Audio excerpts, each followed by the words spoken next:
Nyt tulee taas sellainen video, että vedetään tämä vapaalla kädellä ja kamera tälleen käännetty. Koska mun piti oikein hypätä autosta vauhdilla ja mennä tänne nurkan taakse katsomaan, mitä täältä löytyy. Täällä oli mökki.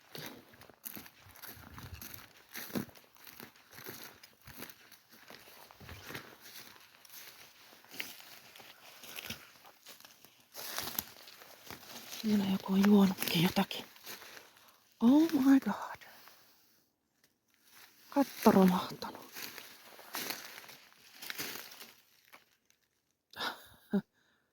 Olisiko se savupiippu, joka on tullut sisälle ja sitten kans katto itse.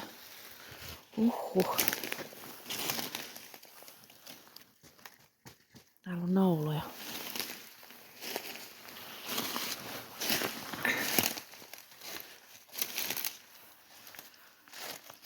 Vesuvati. Täällä on romua.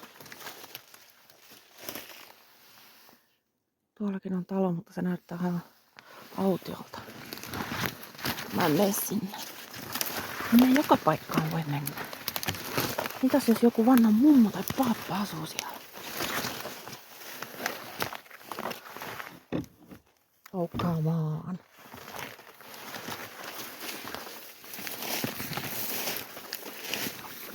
Ikkunasta ei näe mitään.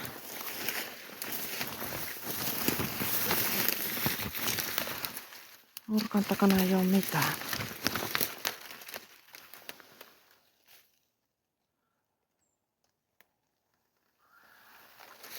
No niin.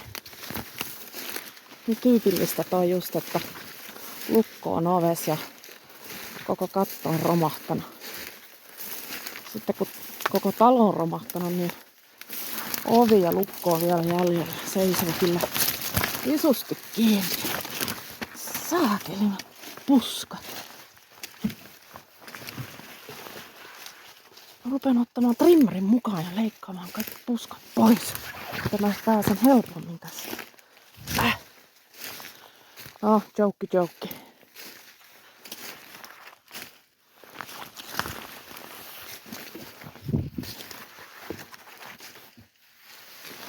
Pakkohan jotakin saa katsottua. Oi herregud, kun paljon sanomalehtiä.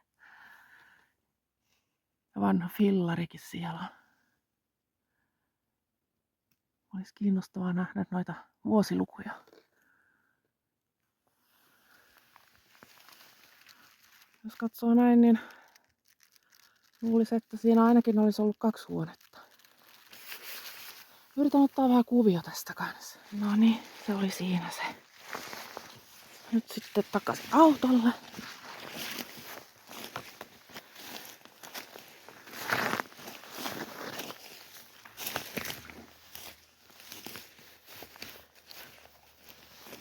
Aika usein tulee hypättyä vaan autosta ja äkkiä kamera käteen. Uusi ja ulkorakennus. Joo, että ei kerkeä oikein suunnitella mitään näistä reissuista.